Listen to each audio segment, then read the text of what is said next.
வக்கீல் வாய்ஸ் நேயர்களுக்கு வணக்கம். இன்னைக்கு எந்த வழக்கு பத்தி நம்ம தெரிஞ்சுக்க போறோம்னா, தமிழக காவல்துறையின் சிறப்பு டிஜிபி யாக பணியாற்றி தற்பொழுது 3 ஆண்டுகள் சிறை தண்டனை கன்ஃபார்ம் ஆகப்பட்டிருக்கிற ராஜேஷ் தாஸ் ஐபிஎஸ் என்கின்ற நபரை பற்றியும் அந்த வழக்கினுடைய பின்னணி பற்றியும் அவங்க குடும்ப பேக்ரவுண்ட் பற்றி தெரிஞ்சுக்கிறோம். ராஜேஷ் தாஸ் என்பவர் தமிழக காவல்துறையில் பல்வேறு பொறுப்புகளை வகித்தவர். அவருடைய மனைவி பீலா ராஜேஷ் என்றவங்க தமிழக அரசினுடைய பல்வேறு ஐஏஎஸ், அவங்க ஐஏஎஸ், இவர் ஐபிஎஸ்.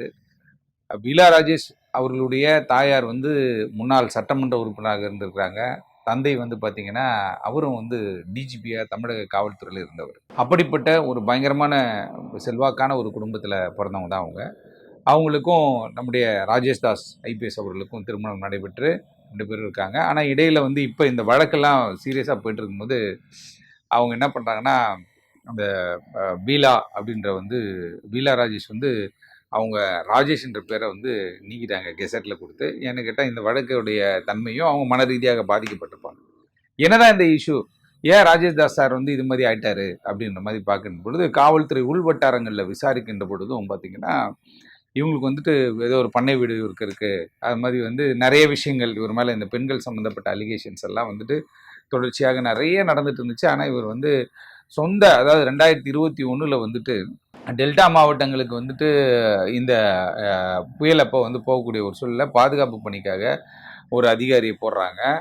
அந்த பெண் அதிகாரி பார்த்தீங்கன்னா ஒரு சூப்பரண்ட் ரேஞ்சில் இருக்கக்கூடிய ஆள். அந்த பெண் அதிகாரி இவரும், அதாவது ராஜேஷ் தாஸ் அவர்களும் அவங்களும் ஒன்றா பணியாற்றக்கூடிய ஒரு வாய்ப்பு அந்த இடத்துல கிடைக்குது. கிடைக்கும் போது இவர் என்ன பண்ணார், கம்பல் பண்ணி அவங்கள வாகனத்தில் ஏற சொல்கிறாரு. ஏற சொல்லி என்ன பண்ணுறாரு கேட்டிங்கன்னா, அந்த வாகனத்தில் சீட்டெல்லாம் ஒரு மாதிரி அட்ஜஸ்ட் பண்ணி, அதாவது செட்டிங்காக ஒரு மாதிரி ஏதோ ஒரு விஷயங்கள் பண்ண ஆரம்பித்தோன்னே இவங்க அந்த எஃப்ஐஆரில் அதெல்லாம் போட்டிருக்கு. அவங்கள ஹராஸ் பண்ணியிருக்காரு, செக்ஷுவலாக அவங்கள ஏதோ டென்ஷன் பண்ணியிருக்காரு. அதனால் என்ன கேட்டால் அவங்களுக்கு அதாவது கம்பல் பண்ணி அவங்கள அச்சுறுத்தி அவங்கள ஏன்னா இவர் அதிகாரத்தில் இருக்கார், இவர் டிஜிபி அப்படின்னும் போது அந்த பவரை இவர் பயன்படுத்தி அவர் தவறாக பயன்படுத்தியிருக்காரு. அதுவும் இல்லாமல் எஃப்ஐஆர் என்ன சொல்லுது அப்படின்னு கேட்டால், ஏற்கனவே உங்களுடைய ஃபோட்டோலாம் நான் எடுத்து வச்சுருக்கேன் அப்படின்னு சொல்லி அந்த ஃபோட்டோஸ் எல்லாம் அவங்கள்ட்ட காட்டியிருக்காரு அப்படின்றது தான் குற்றச்சாட்டு. அதே மாதிரி இந்த வழக்கு இந்த வழக்கு என்ன பண்ணால், இப்படி அவங்களுக்குள்ள ஒரு வாக்குவாதம் ஏற்பட்டு அவங்ககிட்ட வந்துடுறாரு. வந்தும்போது தான் செங்கல்பட்டு டோல்கேட் கிட்ட போகும்போது அப்போ சூப்பரண்டாக இருந்த நல்ல மனுஷன் கண்ணன் சார் அப்படின்றவர் அப்போ செங்கல்பட்டு சூப்பரண்டன்ட்டு எஸ்பி அவருக்கு தகவல் உடனே சொல்கிறாரு. உயரதிகாரி சொல்கிறாரு, கண்ணன் சார் அந்த வண்டி ஒன்று வரும், அந்த வண்டியை நீங்கள் பிளாக் பண்ணுங்க அப்படின்னு சொல்லும்போது அவர் என்ன பண்ணுறாரு, அது காவல்துறை பெண் அதிகாரி வராங்கன்றது தெரியாமல், தெரிஞ்சோ தெரியாமலோ அவர் என்ன பண்ணுறாரு, உயர் அதிகாரிகளுடைய உத்தரவு கட்டுப்பட்டு அந்த வாகனத்தை அவர் நிறுத்துறாரு. 2021 அந்த டோல்கேட்டில் நிறுத்தி வாக்குவாதம் ஏற்படுகிறது. அதனால் அந்த எஃப்ஐஆரில் அவரும் சேர்க்கப்படுகிறார். கண்ணன் என்ன சொல்கிறாங்க கேட்டால், உயரதிகாரி சொன்னாருங்க, நான் வண்டியை நிறுத்தினேங்க, டிஜிபி ஃபோன் பண்ணி அதை செய்யணும், நான் எப்படிங்க செய்யாமல் இருக்க முடியும் அப்படின்ற மாதிரி அவர் ஒரு குற்றச்சாட்டு சொல்லி, இல்லை நான் அப்படியே சொல்லவே இல்லை அப்படின்னு சொல்லி இவர் சொல்ல போய் அப்போ அந்த பிரச்சனையும் பூதகரமாக ஆகிட்டு போயிட்டே இருந்துச்சு. அப்போ சிஜேஎம் கோர்ட் இருக்கு இல்லையா விழுப்புரத்தில், அவங்க என்ன பண்ணாங்கன்னா இந்த வழக்கை விசாரிக்கிறாங்க. விசாரிச்சுட்டு தெளிவாக ஒரு விஷயத்த சொல்கிறாங்க, நீங்கள் மாபெரும் தவறை பண்ணியிருக்கீங்கன்ட்டு. எஃப்ஐஆர் பார்த்தீங்கன்னா 354, அதாவது கேட்டிங்கன்னா outraging modesty of the woman, அதுக்கப்புறம் prohibition of woman harassment act அப்படின்னு இருக்கக்கூடிய சட்டத்தில் செக்ஷன் 3A, செக்ஷன் 4 பெனால்ட்டி இப்படின்னு சொல்லிட்டு வழக்கை டைப் பண்ணிட்டாங்க. டைப் பண்ண பிறகு அந்த வழக்கு விசாரணைக்கு வருது. விசாரணைக்கு வரும்போது சிஜேஎம் கோர்ட்டில் அனைத்து சாட்சிகளும் விசாரிக்கப்படுகிறது. கண்ணன் விசாரிக்கப்படுகிறார், அந்த வண்டி டிரைவர் விசாரிக்கப்படுகிறார். எல்லாருமே விசாரிக்கும் போது என்ன ஆகுதுன்னா, இந்த வழக்கில் இவர் குற்றவாளி என்று அங்கே என்ன பண்ணாங்க, ஒரு தீர்ப்பு சொல்கிறாங்க லோயர் கோர்ட்டில். உடனே இவர் என்ன பண்ணுறாரு, சென்னை உயர்நீதிமன்றம் போகிறாரு. இந்த வழக்கு நீங்கள் இன்வெஸ்டிகேஷனை ட்ரான்ஸ்ஃபர் பண்ணோம், வேற எங்கேயா ட்ரான்ஸ்ஃபர் பண்ணுங்க, இங்கே எனக்கு சேஃப்டி கிடையாது,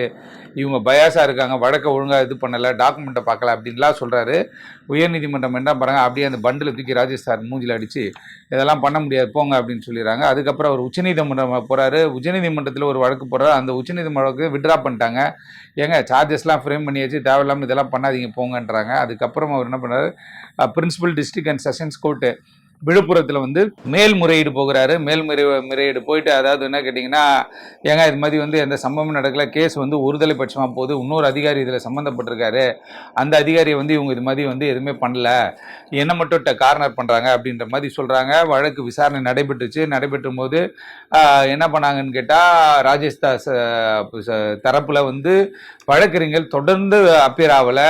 தொடர்ந்து அப்பியர் ஆகாத பட்சத்தில் இவர் என்ன கேட்குறாரு, என்னுடைய வழக்கை நானே அப்பியர் ஆகிறேன், நானே பேசுகிறேன் போகிறேன், பார்ட்டியின் பர்சனாக நான் பேச போகிறேன் அப்படின்னு கேட்கும்பொழுது நீதிபதி என்ன சொன்னால், பெண் நீதிபதி அவங்க என்ன சொல்கிறாங்கன்னா, சரி நீங்கள் பேசுங்க அப்படின்னு சொல்லி பேச சொல்கிறாங்க. அப்போ அவர் என்ன சொல்கிறார், இந்த வழக்குக்கும் எனக்கும் தொடர்பு கிடையாது, இந்த வழக்கு ஜோடிக்கப்பட்ட வழக்கு, இந்த வழக்கில் வந்து பல்வேறு விஷயங்களை காவல்துறை வந்து விசாரிக்கலை. அப்போ இருந்த டிஜிபி திரிபாதி அவர்கள் ஒருதலை பட்சமாக இப்படி ஒரு ஆர்டரை போட்டார் அப்படின்னு, இந்த விசாரணை நடத்த சொல்லி ஆர்டரை போட்டார், துறை ரீதியாக நடவடிக்கை மேற்கொள்ளப்பட்டுச்சு, நான் ரொம்ப சிரமத்துக்குள்ளாயிட்டேன், என் குடும்பம் இது மாதிரி ஆயிடுச்சு, குழந்தை இது மாதிரி ஆயிடுச்சுலாம் சொல்கிறாரு. ஆனால் இது எல்லாத்தையும் கேட்டவர்கள் திருப்பி ஒரு டேட்டு போடுறாங்க. டேட்டு போட்டு உங்கள் கவுன்சில் அன்னைக்கு வர சொல்லுங்கள், அட்வொகேட்டை வர சொல்லுங்கள் அப்படின்னு கேட்குறாங்க. ஆனால் அன்னைக்கும் வராத பட்சத்தில் இவங்க என்ன பண்ணாங்கட்டா, இப்போ 12ஆம் தேதி இந்த வழக்கில் வந்து தீர்ப்பு வந்து வழங்கப்பட்டது.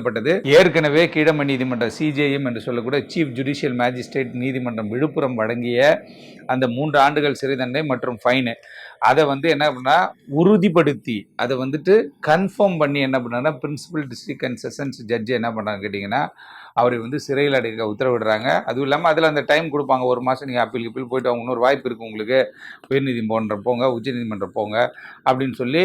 இப்போ இது லைட்டாக இருக்குது பாருங்கள், இது தூக்கிட்டு ஒரு மேலே போய் என்ன பண்ணுவோம்னா ஸ்ட்ராங்காக ஏதாவது ஒரு ஆக்ஷன் எடுத்து, ஏன்னா காவல்துறை உயர் பதவியில் இருக்கிறவங்களுக்குன்ட்டு ஒரு பொறுப்பு இருக்கு இல்லையா. சின்ன பதவியில் இருக்கவங்களே வந்து பார்த்தீங்கன்னா தவறு பண்ணாலே as per the police standing orders வந்து அது தவறு. போலீஸ் ஸ்டாண்டிங் ஆர்டர் பிஎஸ்ஓ அப்படின்னு சொல்லக்கூடிய அந்த 100லேருந்து 110 வரையும் நம்ம படித்து பார்க்கும்பொழுது போலீஸ் ஸ்டாண்டிங் ஆர்டர்ஸில் பல்வேறு விஷயங்கள் இருக்குது. பயாஸாக இருக்கக்கூடாது, பெண்கள்கிட்ட இப்படி இருக்கணும் அப்படி இருக்கணும் போது உயரதிகாரிகள் உயரதிகாரி பவரில் இருக்கும்பொழுது இப்படிப்பட்ட ஒரு விஷயத்தை செய்து இன்றைக்கி தமிழ்நாட்டுக்கு ஒரு மாபெரும் தலைகுனிவை ஏற்படுத்தி அவர் வந்து இங்கே அங்கே எங்கன்னு ஓடி போய் அவருடைய அட்வொகேட்டுங்களே வந்து என்ன கேட்டால் அவருக்காக அப்பியர் ஆகிறதுக்கு யோசிக்கக்கூடிய ஒரு விஷயத்துக்கு தள்ளப்பட்டு விட்டார். அதாவது சக பெண்களிடத்தில் வந்து வேலை செய்கின்ற இடத்துல மிகவும் மரியாதையாகவும் கண்ணியமாகவும் நடந்து கொள்ளக்கூடிய ஒரு உயர் பதவியில் இருக்கக்கூடிய ஒரு அதிகாரி இந்த செயலை செய்து விட்டார் என்று நீதிமன்றம் அதை ஏற்றுக்கொள்ள மறுத்து என்ன பண்ணுறாங்கன்னு கேட்டிங்கன்னா, இதெல்லாம் நீங்கள் என்ன சொன்னாலும் நான் ஏற்றுக்க முடியாது, நீங்கள் செய்தது தவறுதான்னு சொல்லி தீர்ப்பு வழங்கப்பட்டிருக்கிறது. ஆகவே சட்டம் சரியான ஒரு விஷயத்தை தான் வந்து மக்களுக்கு புரிய வைத்திருக்கிறது. அதுவும் இல்லாமல் ராஜேஷ்தாஸ் அவர்களை போன்றவர்கள் ஏகப்பட்ட பேர் இருக்கிறார்களா என்பதை ஆய்வு செய்வதற்கு தான் இப்படிப்பட்ட ஒரு தீர்ப்பா அப்படின்னு சொல்லி மக்கள் யோசித்து கொண்டிருக்கிறார்கள்.